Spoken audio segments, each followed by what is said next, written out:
अगर मेरे चैनल को ब्लॉक करने की वजह से या ओवरऑल जितने भी चैनल ब्लॉक हुए हैं उनको ब्लॉक करने की वजह से इंडिया और पाकिस्तान के दरमियान जो टेंस माहौल है, जो एक टेंस की एक सिचुएशन बनी है, ये कम होती है, हालात नॉर्मलाइज होते हैं, तो ये मेरा चैनल रियल इंटरटेनमेंट टीवी इस तरह का एक नहीं 10 नहीं 100 चैनल इंडिया पाकिस्तान के रिलेशन के ऊपर मैं कुर्बान करने को तैयार हूँ। अब ये पहलगाम अटैक हुआ है तो इसमें अगर आप चीजें नोट करें, चाइना ने पाकिस्तान को असला देना शुरू कर दिया बिना मांगे।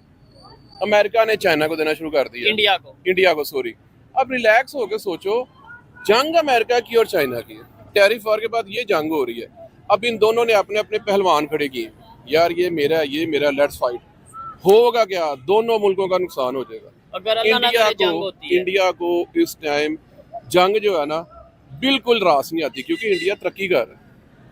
जो मुल्क जंग करता है वो 10 साल 20 साल पीछे आ जाता है। अफगानिस्तान ने सीधा सीधा बता दिया है कि वो कुछ होएगा तो इंडिया के साथ खड़ा होगा। इससे ज्यादा क्या होता है? आपकी फौज बॉर्डर पे है और अफगानिस्तान ने आपके बॉर्डर पे अटैक कर दिया, इसका क्या मतलब है? और एटम बम चलेगा, सिर्फ एक काकरोच बचेगा क्योंकि उसका व्हाइट ब्लड है, बाकी तो सारे मर जाएंगे, तो दुनिया में काकरोच हो जाएंगे। तो काकरोचों को फायदा देना हम नेट बम चला के। चाइना का क्या जाएगा? पैसा। अमेरिका का क्या जाएगा? पैसा। अवाम मरेगी, जलील होगी। कहाँ की? इंडिया की, पाकिस्तान की। इंडियन अवाम सीरियस है, उन्होंने एक बात लेकर उसके पीछे लगे कि जंग करो, और पाकिस्तानी अवाम है यहाँ पे ना कारोबार है, सीधी सी बात है।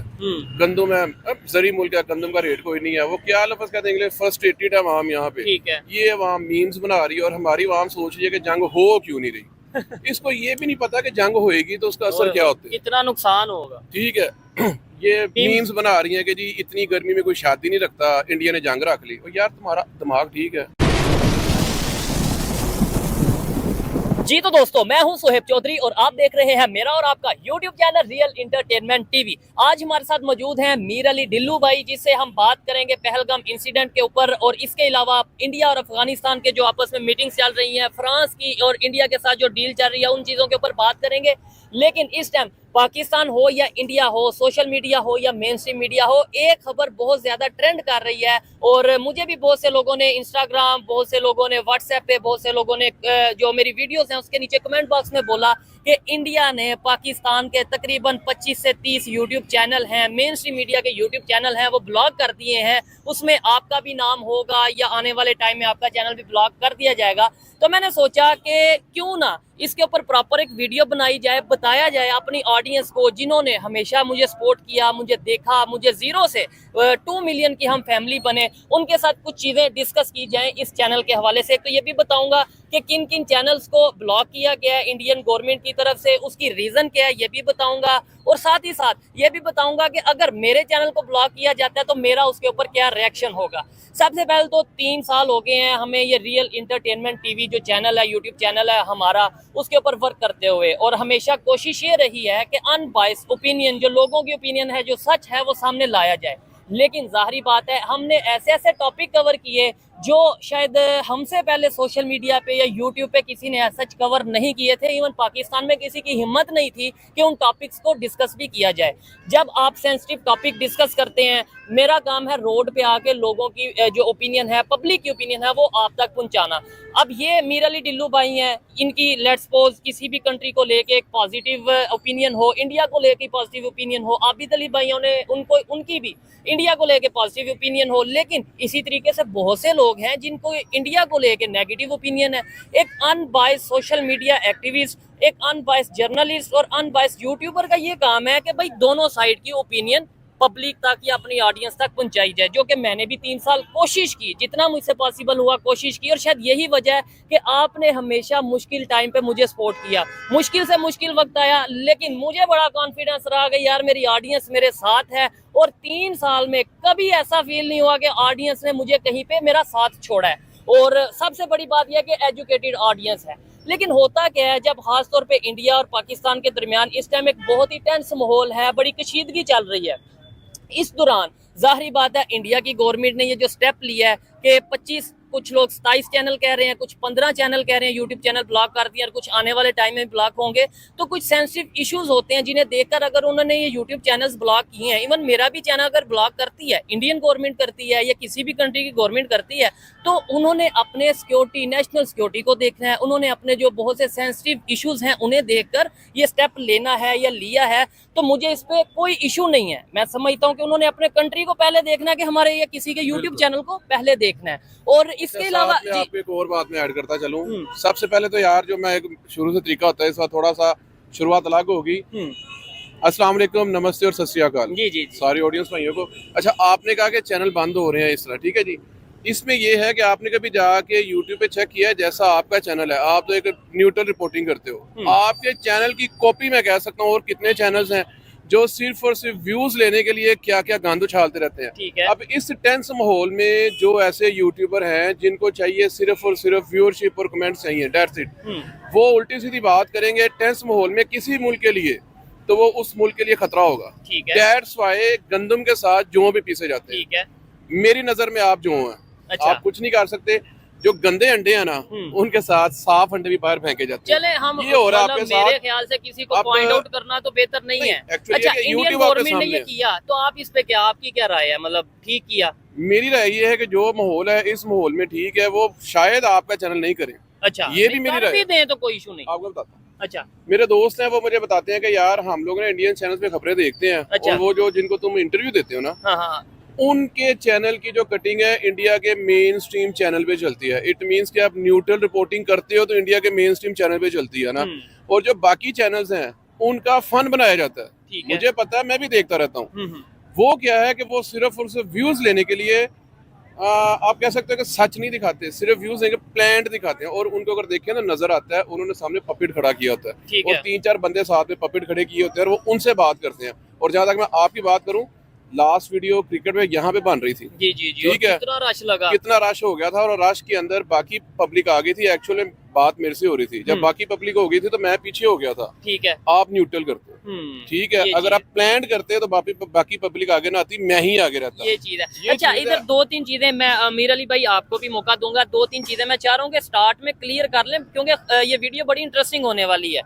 तकरीबन 15 चैनल्स जो से हैं, जिसमें सैयद मुजम्मिल का चैनल भी नाम आ रहा है। इवन पाकिस्तान के जो मेन स्ट्रीम मीडिया के जो चैनल हैं, उन यूट्यूब चैनल हैं, उन्हें भी ब्लॉक कर दिया गया है। इसके अलावा पाकिस्तान से कुछ यूट्यूबर हैं, उनके भी चैनल्स को ब्लॉक कर दिया गया है। और उसमें ये चीज़ देखने वाली है कि देखें, अब ये एक जो टेंस माहौल चल रहा है दो कंट्रीज के दरमियान, ऐसी सिचुएशन में अगर कोई पब्लिक से आके नफरत अंगेज बात करता है, ये बात करता है कि जंग कर दो, ऐसे कर दो, धमाका कर दो, तो वहां पे नफरत बढ़ेगी और एक माहौल मजीद खराब होगा। एक तो मैं ये समझता हूँ कि ठीक है, अगर मेरे चैनल को ब्लॉक करने की वजह से या ओवरऑल जितने भी चैनल ब्लॉक हुए हैं उनको ब्लॉक करने की वजह से इंडिया और पाकिस्तान के दरमियान जो टेंस माहौल है, जो एक टेंस एक सिचुएशन बनी है, ये कम होती है, हालात नॉर्मलाइज होते हैं, तो ये मेरा चैनल रियल इंटरटेनमेंट टीवी इस तरह का 1 नहीं 10 नहीं 100 चैनल इंडिया पाकिस्तान के रिलेशन के ऊपर मैं कुर्बान करने को तैयार हूँ। मुझे कोई आपको एक बात बताऊं,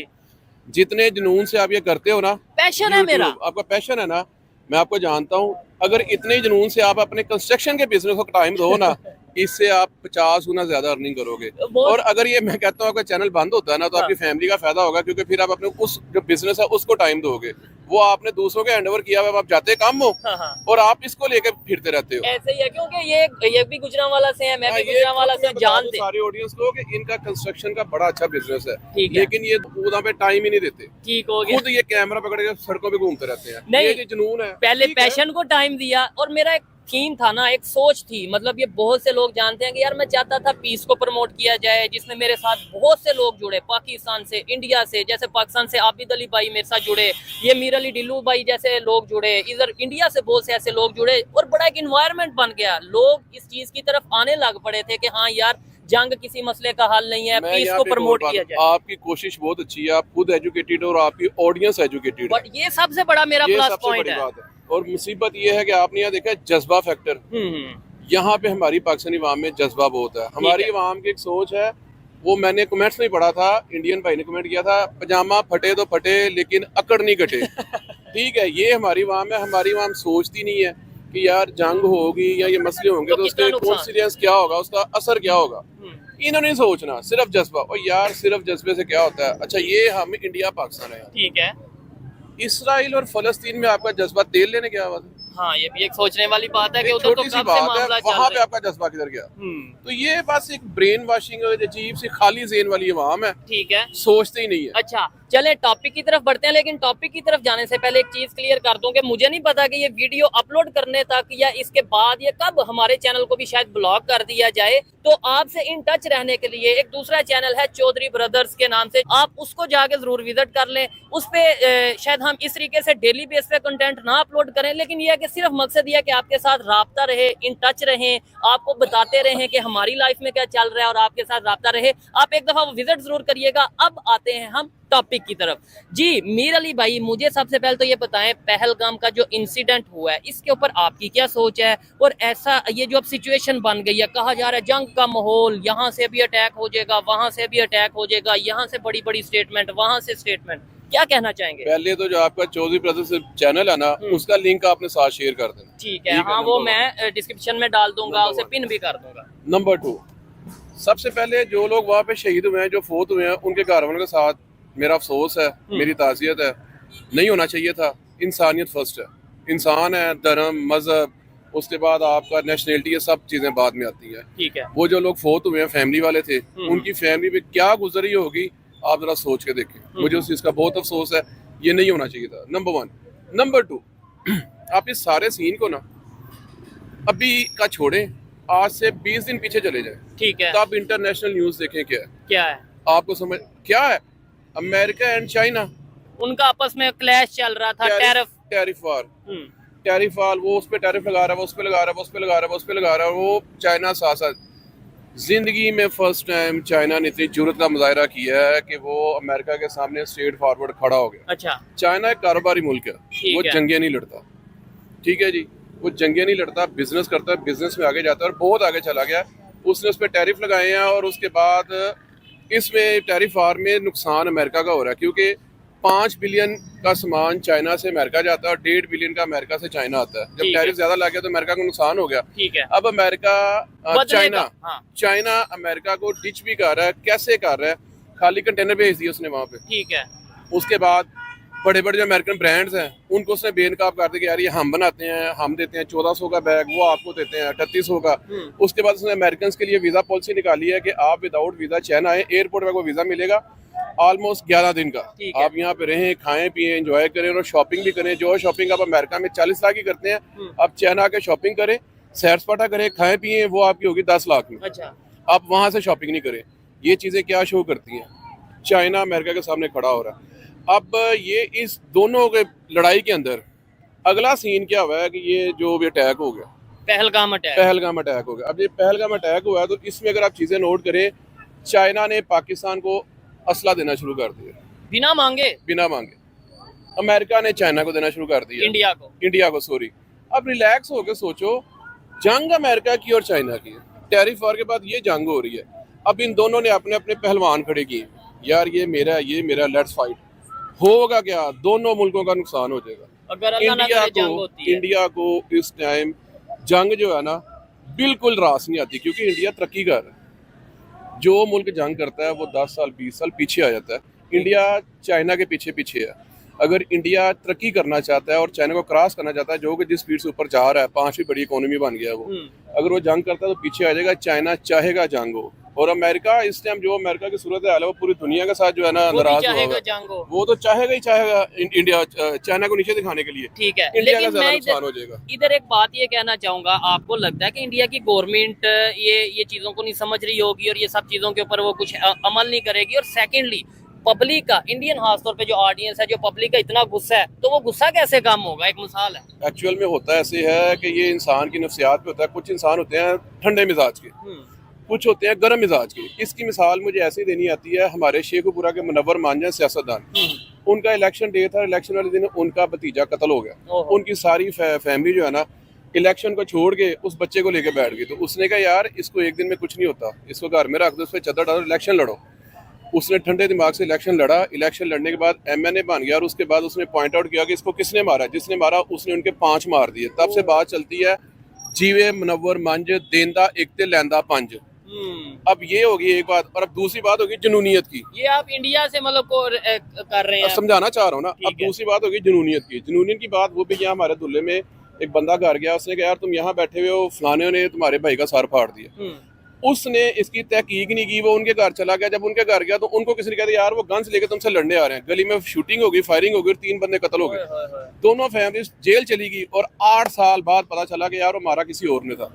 अब मोदी साहब है बहुत जज्बाती, उनको चाहिए इसकी प्रॉपर तहकीकात करें, ये हुआ कैसे, ठीक है, जिसने किया है उसको कैफरे किरदार तक पहुंचाएं। जैसे उनका एक वो बैडी पेड है, एयरक्राफ्ट कैरियर है विक्रांत, वो ये तब भी निकलता है बाहर जब जंग करनी हो। वो पोर्ट पे पहुंच तो गया, प्रेशर डालने के लिए, चलो प्रेशर डाल रहे हैं। उसके बाद उनकी फौज पहुंच गई है, इधर एक हमारा सेक्टर है, वहां पे झड़पें हो रही हैं। ठीक हो गया, ठीक है, वहां पे झड़पें हो रही हैं। और इसी दौरान मैं बात करना चाहूंगा बड़े अफसोस के साथ, हमारे यहाँ टेंस का माहौल है, हमारी फौज सारी बॉर्डर पे लगी हुई है। हमारे अफगान भाई, हाँ, उन्होंने अपने बॉर्डर पे हमारे साथ टेंशन करनी शुरू कर दी। तो देखिए इसका कल मतलब की है, खबर है, कल उन्होंने हमारी पाक फौज पे अटैक किया है और उस अटैक में लड़ाई हुई है। लड़ाई में 52 तालिबान जो है ना, अफगानिस्तान ने अटैक किया जी, वो जो है ना मार दिए हैं, फोत हो गए हैं। अब ये पाकिस्तान है, ठीक है, इस बॉर्डर पे जो है ना, इस बॉर्डर पे फौज लगी हुई है, ठीक है, और इस बॉर्डर पे अफगानिस्तान, और यहाँ से उन्होंने अटैक कर दिया। इसका क्या मतलब है? क्या मतलब? पूरी जिंदगी उन्हें हम भाई कहते हैं। और मुझे अगर कोई अफगानी ये वीडियो देख रहा है तो मुझे इसका बहुत अफसोस है यार।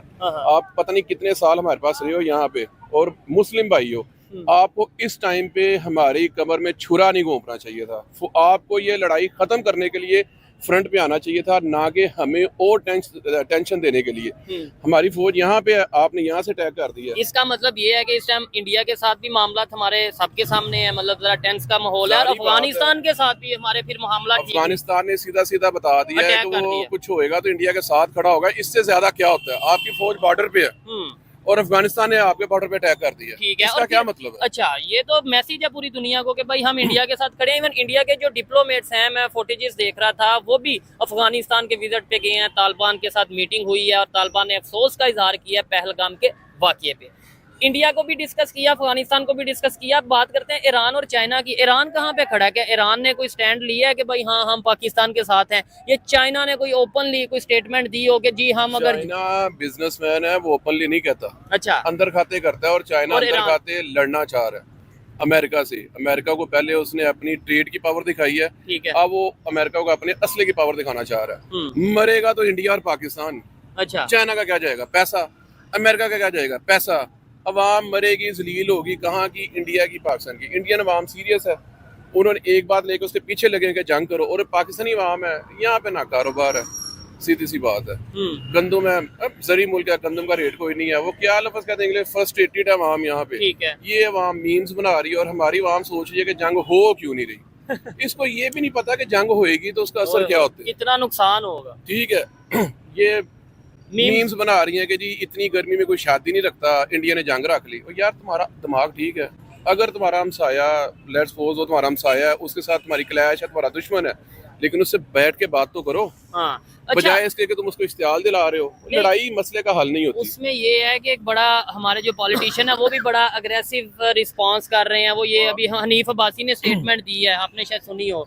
अब आपने हनीफ अब्बासी का जिक्र कर दिया, आप उसको पॉलिटिशियन कहते हैं। हाँ, पॉलिटिशियन तो है, लेकिन अब जैसे ये बयान देते हैं, ये कुछ समझदारों ने बयान कि हमने इतने मिसाइल इंडिया के लिए तैयार करके रखे हैं, ये हमने कोई मॉडल के तौर पे नहीं रखे, हमने ये इंडिया पे अटैक करना है। बिलावल अब्बासी साहब चाहते हैं कि जंग होनी चाहिए, और बिलावल भुट्टो साहब ने कह दिया कि अगर ये सिंध नदी में जो है ना इंडियंस का खून बहेगा। क्या साबित करना चाहते हैं? और एक बात, और दूसरा, जंग लड़ी जाती है पैसे से। आपके पास कौन सा खुफिया पैसा है?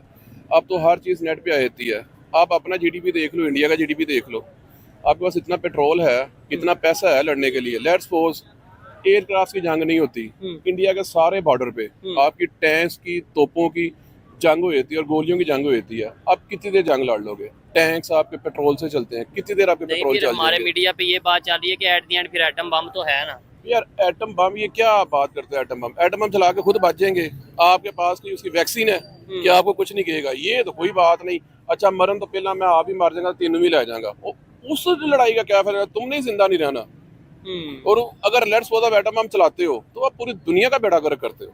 ऐसे ही है। ये मैं इसको कोई चीज समझता नहीं, मैं समझता हूँ पूरी दुनिया में जितने भी एटम बम है सारे रोल बैक होने चाहिए। ये क्या एक फसाद अजीब सा आपने बना लिया हुआ है। ठीक है। यहाँ तो हो ना कि आपने एटम बम बनाया और उसकी कोई वैक्सीन भी बनाई है कि आप पे वो असर नहीं करता, तब तो आप सुपीरियर हो। आपने एक ऐसा हथियार बनाया हुआ है जिससे आपने खुद भी मार जाना है। वो जब तुमने रहना ही नहीं। ठीक है। और मुझे नहीं लगता मैं एटम बम चला देता हूँ, ठीक है, सारी दुनिया मर जाती है, मैं बच जाता हूँ, दुनिया मेरी हो गई। ठीक है, समझ आता है। मैं एटम बम चलाता हूँ, पहले मैं मरता हूँ, बाद में दुनिया मरती है, तो वो एटम बम मेरे किस काम था? मुझे ये बताएं। ठीक है, बड़ी टेक्निकल बात की है। और एटम बम चलेगा सिर्फ एक काकरोच बचेगा क्योंकि उसका व्हाइट ब्लड है, बाकी तो सारे मर जाएंगे, तो दुनिया में काकरोच हो जाएंगे। तो काकरोचों को फायदा देना हम एटम बम चला के पूरी चले दुनिया नहीं भी, लेकिन ये पूरी दुनिया एक दफा डिस्टर्ब हो जाएगी और ये बड़ा, और मुझे लगता नहीं कि ऐसा हो, इतना ये इस हद तक मामला जाए। बंदा समझदार है, उसके पास पैसा है, टेक्नोलॉजी है और उसका बिजनेस ठीक है, उसके पास खाने पीने के लिए है, वो इस तरह की फजूल बकवासियात में नहीं जाता।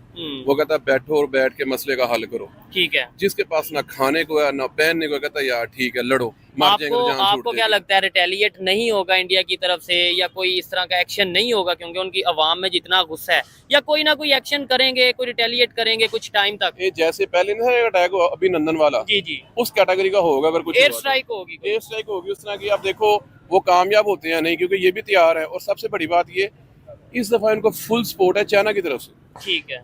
चाइना इंडिया का भी दुश्मन है और चाइना को भी चाहिए ठीक है यार तुम पावर बन रहे हो, तुम्हारा स्टेटस है, तुमने अमेरिका को ट्रेड वार में हरा दिया जो सारी दुनिया को पता है। ठीक है। लेकिन कम अज कम जिस खित्ते में रह रहे हो उस खित्ते में तुम अपने हाथ से तो आग ना लगाओ। ठीक है। चाइना अगर आगे आता है, मैं आपको एक बात बताऊं, इंडिया, चाइना, पाकिस्तान, इन तीन मुल्कों की आबादी दुनिया की हाफ आबादी से, ठीक है। और इन तीन मुल्कों में जितने वसाइल हैं, जितनी आर्मी है और जितने के पास टेक्नोलॉजी है पूरी दुनिया में नहीं है। अगर ये तीन इकट्ठे सिर्फ दोस्त बन जाते हैं ना, तो बाकी दुनिया की ऐसी की तैसी, इंडिया में, चाइना में और पाकिस्तान में, आज हम यहाँ बैठे हैं, यहाँ पे वेटर पाकिस्तानी है, ये तीनों इकट्ठे हो जाएं, यहाँ पे जो अरब है ना इनके पास तेल निकला हुआ है, वो दूसरी दुनिया के लोग आके वेटरी करें।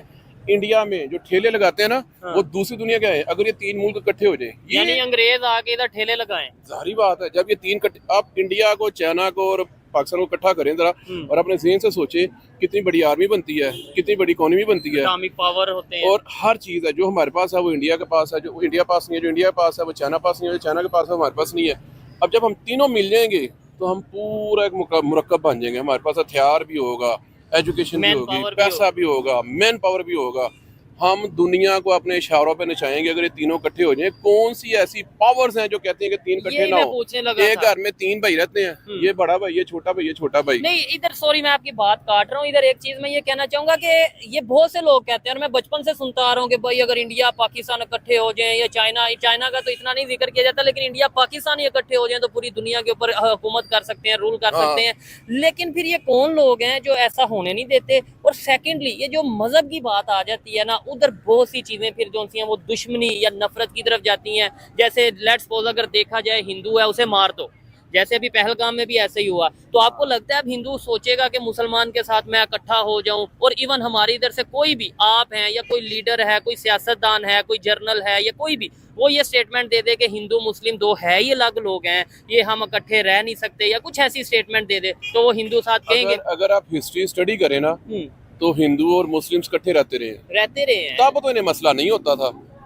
ये इन दोनों को अलग किया गया। जब सब कॉन्टिनेंट पे पूरा कब्जा करना था ना, तब इनके अंदर जुदाइयां डाली गई हैं। उसके बाद इस पे कब्जा हुआ। इससे पहले ब्रिटेन ने कब्जा किया है, ब्रिटेन से पहले फ्रांस और 2-3 मुल्क और हैं, उन्होंने कोशिश की है यहाँ कब्जा करने की, लेकिन इनमें इत्तेफाक इतना था कि वो नहीं कब्जा कर सके। फिर ब्रिटेन आया, उसने कंपनी लगानी थी, कंपनी के बाद फिर उसने इनको तोड़ा, तोड़ के इनको जुदा किया, फिर उसने इनके ऊपर कब्जा किया। ठीक है। आप सिंपल ये देख लो कि अगर हिस्ट्री में जाकर स्टडी करो, जब हम मिल के रहते थे तब तो इशू नहीं था। अब हमें इतनी नफरतें क्यों आ गई मजहब के नाम पे? क्योंकि हम नफरतें इस वजह से आ गई ना। आप अगर कोई कह दे कि आप हिंदू हो आपको मार देंगे, मुसलमान हो आपको छोड़ देंगे। एक्चुअल पता क्या है, चाहे कोई मुस्लिम है, चाहे कोई क्रिश्चियन है, चाहे कोई हिंदू है, इनको अपने अपने मजहब की पूरी स्टडी नहीं है। मजहब होता है पर्सनल, मजहब पर्सनल होता है। आप जब दूसरे से बात करते हो तो उसके ऊपर आप अपना मजहब नहीं थोप सकते। एक छोटी सी बात है, आप मुस्लिम हैं जी, मैं भी मुस्लिम हूँ, आगे फिरके आ जाते हैं। ठीक है, आपका फिरका हो रहा है, मेरा हो रहा है, ना मैंने कभी डिस्क्लोज किया मेरा कौन सा ठीक है, है। और ना ही मेरी बातों से कभी इश्यू आपको लगा कि इसका फिरका ये है। ठीक है। मैं 2-3 नारे मार दूं, 2-3 बातें करता हूँ, पता चलेगा इसका फिरका ये है। यार वो मेरा पर्सनल है। ठीक है। वो मुझे बहुत से लोग मिलते हैं, वो कहते हैं यार मरने के बाद जो है ना, जिन जो किसी खुदा को नहीं मानते, वो अच्छा। कहते हैं मरने के बाद तो कुछ भी नहीं होगा। मैं कहता हूँ यार वो तुम्हारी सोच। अब मैं इस सोच के साथ जी रहा हूँ, मुझे जीने दो, ठीक है। तुम ऐसे जीते रहो। मैंने जिंदगी में कभी किसी को नहीं कहा कि यार तुम मेरे फिरके में आ जाओ, तुम मेरे मजहब में आ जाओ, किसी को नहीं कहता। ठीक है। यार सबका पर्सनल है, अपना पर्सनल रखो। ईमान दो कि जब आप कोई काम शाम ये वो करते हो, ऐसी बातें ना करो कि दूसरों को पता चले इसका ये मजहब है। यार आप एक ह्यूमैनिटी को जो है ना मिलजुल के रहो, वो नहीं कर सकते। ठीक है। सब जाहिल हैं, जितना पढ़ा लिखा होगा, जितनी उसकी जो कोई भी बंदा किसी मजहब से रिलेटेड है, उसका अपने मजहब पे ग्रिप ज्यादा होगी ना, वो उतना भाईचारे को फरोग देगा। मैं मानता ही नहीं कि दुनिया में कोई ऐसा मजहब है जो भाईचारे को फरोग नहीं देता। ठीक है। बात सीधी सी है। अब ये अब जाके 50-60 साल हुए हैं, 70 कि साल हुए ये हैं, मजहब के नाम पे जंगे, मजहब के नाम पे इंतशार और हाँ। जब हमने गोरों के खिलाफ लड़ा करते थे तब तो हिंदूज और मुस्लिम मिलके लड़ा करते थे। ठीक है। अब मुझे नाम नहीं आते, बड़े लेकिन नाम है, मैं आपको बता देता मेरी हूँ। ना गाइस एक प्रॉब्लम है कि मैं डेट्स हाँ। और नाम भूल जाता हूँ। एक्चुअल जब मैं पढ़ाई करता हूँ ना, तो उसका थीम मैं समझ में ले रहा था, इसका थीम क्या है, ठीक है। थीम याद रख लेता हूँ। अब ये जो भगत सिंह है, हाँ, भगत सिंह उसके साथ ही साथ में मुसलमान थे। ठीक है। और बड़े नेताजी बोस जो के हिंदू थे, और उनके साथ यूसुफ पठान जो के पिंडी के थे, यूसुफ खान थे वो पिंडी के थे, पेशावर के थे, साथ जो है ना, थे इनके मुसलमान थे, मिल के लड़ा करते थे गोरों के अब खिलाफ। ये हाँ अपने मुल्क की आजादी लेने के लिए। अब एक बीमारी आ गई हुई है कि हम लोग जो है एक दूसरे को देखना पसंद नहीं करते। अच्छा, किसी दौर में हम लोग इकट्ठे खाना खा लेते थे, अब हम लोग कहते हैं कि यार ये मेरे किचन में भी ना आए। यार ये तुम्हारा कैसा कॉन्सेप्ट है, ये तुम्हारा कैसा, ये नफरत है। ठीक है, लेकिन बाहर मैंने आपने भी विजिट किया होगा फॉरेन कंट्री का, बल्कि किया है। हाँ। एक पानी पीना का वाटरफॉल ड्रिंक, मैं यहाँ पे रख के पानी पी लेता हूँ। मैं किसी रेस्टोरेंट में चला गया तो वहाँ जाके था और एक गिलास था, तो मैंने कहा यार ये हम 4-5 बंदे बैठे हुए हैं, वो क्रिश्चियन है, ये सरदार जी है, ये मैं हूँ, ये पता नहीं कौन है, तो यार ये पानी एक गिलास। तो मेरे सरदार जी का काका इन एंजल आके पी लिया पानी, और मेरे मुंह पे गिर गया, कहता पिएगा प्रैक्टिस हो जाएगी। अच्छा वहां हम कर लेते हैं। एक और बात, इवन मैंने तो दुबई में देखा है, हिंदू मुस्लिम एक ही कमरे में रह रहे हैं, सिख ब्रदर एक ही कमरे में रह रहे हैं, एक ही प्लेट के अंदर वो चावल होते हैं, वो और भी डिश होती है ज्यादा सारे चावल, वो इकट्ठे, हाँ वो इकट्ठे एक ही, मतलब वो एक ही डिश में, एक ही प्लेट में, ट्रे में खा रहे हैं। एक ना राजस्थान के थे, हिंदू थे, देवी लाल उसका नाम था। अच्छा। वो कोई कोकड़ा सब्जी है, स्पाइसी, क्योंकि गोश्त कम खाते हैं वो, तो सब्जी के अंदर ना मसाले ऐसे डालते हैं, कमाल बना देते हैं। मैंने कहा यार ये मैंने खानी है। कहता मुझे कहता तुम खाएगा? मैं कहा हाँ मैं खाऊंगा। तुम शुचि में खाएगा? मैं यार मैं खाऊंगा, इसमें कौन सी बात है, जाओ प्लेट लेके आओ। मैं क्या धोने वाली है? क्या तुम खाएगा? और मैं वो कहता अपनी प्लेट लाओ। मैंने उसी प्लेट में डाल के खाई। वो मिर्चें शायद ज्यादा खाते थे, मैंने टेस्ट करना था, लेकिन मैंने खा ली और वो हैरान था कि इस बच्चे को क्या हो गया। ये मुसलमान, अब अगर मैंने हिंदू की प्लेट में मैंने खुद खा लिया, मेरा धर्म खत्म हो गया। अच्छा अब आ जाते हैं धर्म पे। मुझे बताएं कि मैं अगर लेट्स सपोज ये भाई बैठा हुआ, गुस्सा नहीं करना, मैं इस भाई को पिंच आउट करता हूँ कि ये भाई लेट्स सपोज का मजहब कोई भी है, हाँ। इससे सलाम नहीं लेना, इससे ये नहीं करना। अब मेरे पे आ जाओ, मुझे बताओ मैंने फजर की तहज्जुद पढ़ी, नमाज पढ़ी, मैंने नमाजें पढ़ी, उसके बाद मेरे सर से लेके पाँव तक देखो क्या मैं मुसलमान नजर आ रहा हूँ, क्या मेरे जिस्म की सफाई है मुसलमान। फिर उसके बाद जो आप कारोबार करते हैं, क्या वो आप ईमानदारी से कर रहे हैं? आप लोगों से जिस तरीके से मिलते हैं, यानी कि इखलाक आपका बेहतर है, आप लोगों से गुस्से, हाँ। उसके बाद आपने मिलावट नहीं करनी, तो ये सब चीजों पे हम गौर नहीं करते। छोटी सी बात है, ये आम रूटीन में पढ़ा जाता है, कहा जाता है, हम लोग तो इस पे लतीफे बनाते हैं कि आप बाजार चले जाओ ना होलसेल के, तो वहाँ पे हर दुकान का नाम मक्का मदीना के नाम पे होगा और हाजी साहब होंगे दुकानदार, बिस्मिल्लाह के नाम पे होगा, हाँ। और खालिस चीज नहीं मिलेगी आपको। आप पाकिस्तान में हैं, हाँ।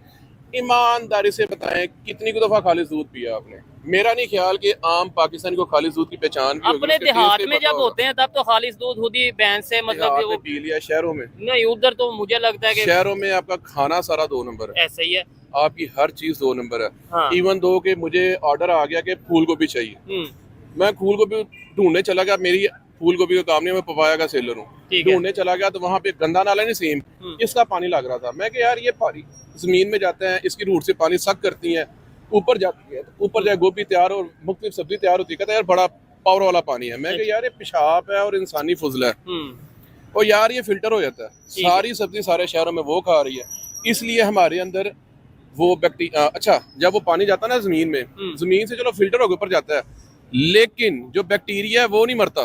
ठीक है। बैक्टीरिया सब्जी के अंदर चल जाता है और वो सब्जी हम लोग खाते हैं, इसलिए हमारे यहाँ पे गुर्दों की और हेपेटाइटिस की शरह बहुत ज्यादा बढ़ती नजर आ रही है। खैर, बड़ा अच्छा लगा मीर अली ढिल्लू भाई। ये हमारी सोच होगी, जब ये हमारी सोच होगी, वो हिंदू है, वो सिख है, वो क्रिश्चियन है, और खुद भी हम अपने दीन पे अमल नहीं करते, 2 नंबर काम हम करते हैं। अच्छा, किसी भी लेदर कंपनी में चले जाएं, आज मैं आपको बताता हूँ, ये जब चमड़ा साफ करते हैं ना, चमड़े के अंदर ना छोटे छोटे छिछड़े होते हैं, ठीक है, उसको साफ करते हैं, उस छिछड़े गर्म करते हैं, उसका बन जाता है तेल। वो तेल फिर इतने ड्रमों में बेचते हैं, वो ड्रम ला के फिर 20-16 लीटर की कैंस बना के सेल करते हैं और उनमें पकाते हैं खाना। यहाँ पे आपका दीन किधर जाता है? ठीक हो गया। हाँ। खैर, यहीं पे इस प्रोग्राम को वाइंड अप करते हैं। टॉपिक से हमने स्टार्ट किया, यूट्यूब चैनल जो ब्लॉग होते नजर आ रहे हैं उसके ऊपर भी बात की, जो मेरी ओपिनियन थी मैंने आप तक पहुंचाई। मजीद जो फर्दर जो भी चीज जी, नेवर लूज होप।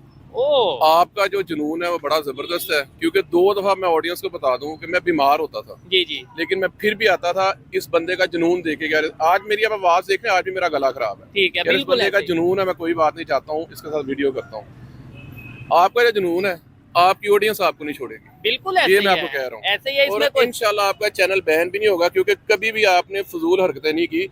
YouTube के ऊपर आपके चैनल की कॉपी चैनल बने हुए हैं, जो वो आप चैनल जाके देखोगे ना, वो जो फजूल हरकतें कर रहे हैं वो बंद होंगे। ठीक हो गया। चले, खैर ये तो टाइम के साथ साथ आइडिया होगा, लेकिन फिर मैं रिपीट कर दूं, अगर हमारे चैनल को ब्लॉग करने से कशीदगी कम होती है, जो टेंस इन्वायरमेंट माहौल बना है वो कम होता है, 2 कंट्रीज के रिलेशन बेहतर होने की तरफ जाते हैं, तो एक चैनल नहीं 100 चैनल इस तरह के ब्लॉग कर दिए जाएं, बिल्कुल 2 कंट्रीज के लिए ये चीज़ बेहतर है। और हर कंट्री की गवर्नमेंट अपने कंट्री के लिए नेशनल सिक्योरिटी के लिए वर्क करती है, चाहे वो इंडिया हो, चाहे पाकिस्तान हो, या दुनिया का कोई भी कंट्री हो, उसका हक है कि वो चैनल को ब्लॉक कर सकते हैं। यहीं पे प्रोग्राम को वाइंड अप करते हैं। मुझे बड़ा अच्छा लग रहा है मीर अली भाई से बात करते हुए, लेकिन डेफिनेटली उनका गला खराब है, मेरी मोहब्बत में वो आए, उनका बहुत शुक्रिया। मजीद कोशिश करेंगे कुछ दिन तक फिर इनसे एक प्रोग्राम रिकॉर्ड किया जाए, अगर आपके साथ इस तरीके से हमारा राब्ता रहा। आपको ये बातें, मेरी वीडियो कैसी लगी, कमेंट बॉक्स में जरूर बताइएगा। मिलते हैं नेक्स्ट वीडियो में, तब तक के लिए पीस आउट, अल्लाह हाफिज।